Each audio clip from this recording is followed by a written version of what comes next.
Okay, well, we actually have a special locks here. This lock right here, put on here, is called a dynamite-proof lock. You can't get cutters in there or something like that. This is for where you're storing dynamite. Not that we're storing any dynamite, but doesn't make any difference. People can always get in. When they wanted in, they just cut through the fence. They came in and they just cut a hole out in the door with their torch, and then they went. This is during the last raid, I guess. But this was before the last raid. Oh, okay. These were outsiders, nothing of these. Okay. So that's why the guys had to come. Yeah, you're going to go with us, are you? Okay. And here's the grill.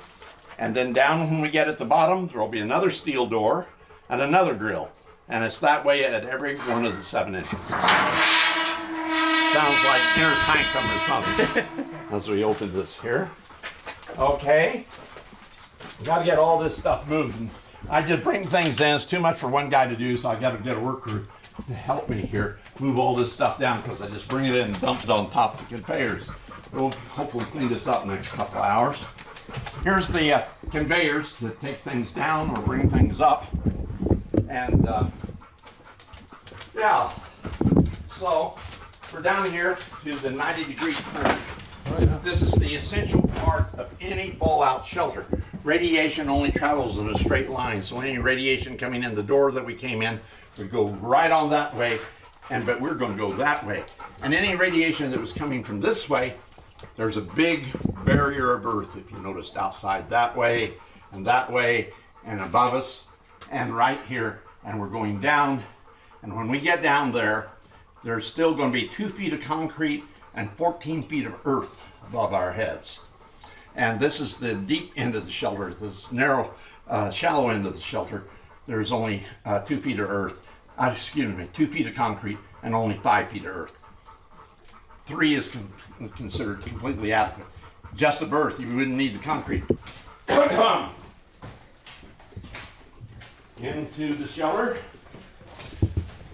Little duct here. This is sort of an underground submarine, is what we have. Again, steel grid, the steel door.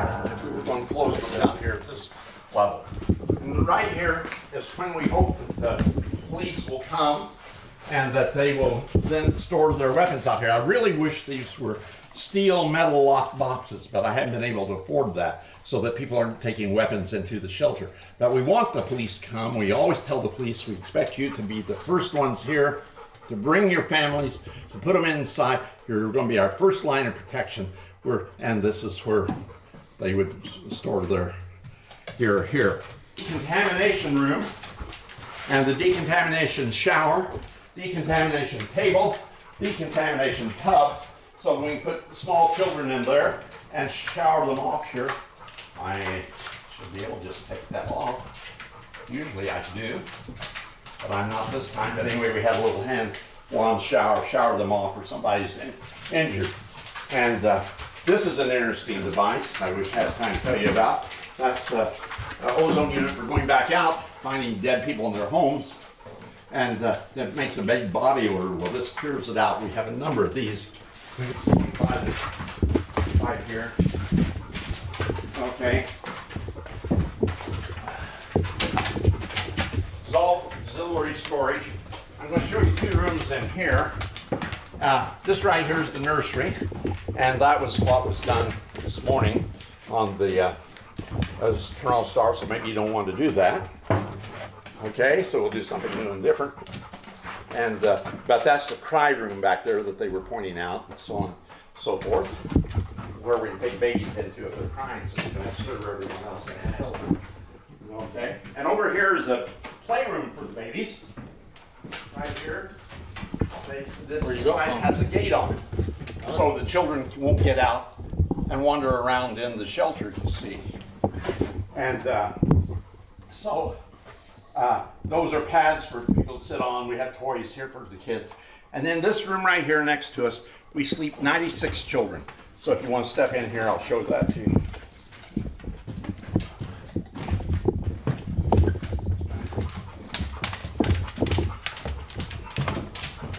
All the bunk rooms look very much alike.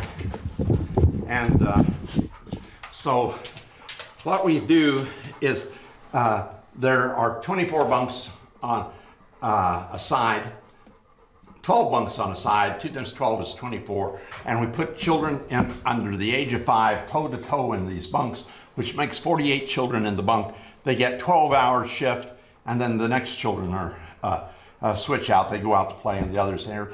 So there's 48, so double, that's 96. That's why we sleep 96 children in this room.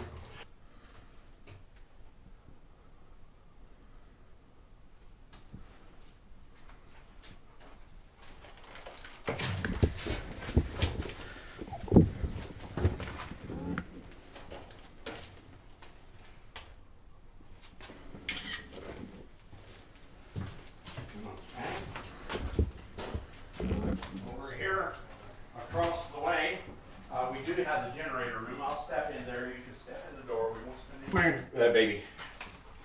Okay. Now this is the Caterpillar.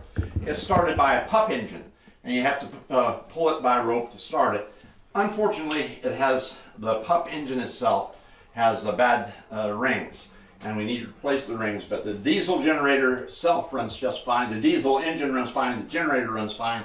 This diesel engine runs fine, but its generator is burned out. We bought the generator brand new. We got so much moisture down here, it killed it in. And that's our day tank. That's the dead man's switch coming from our big 2,000 gallons of storage.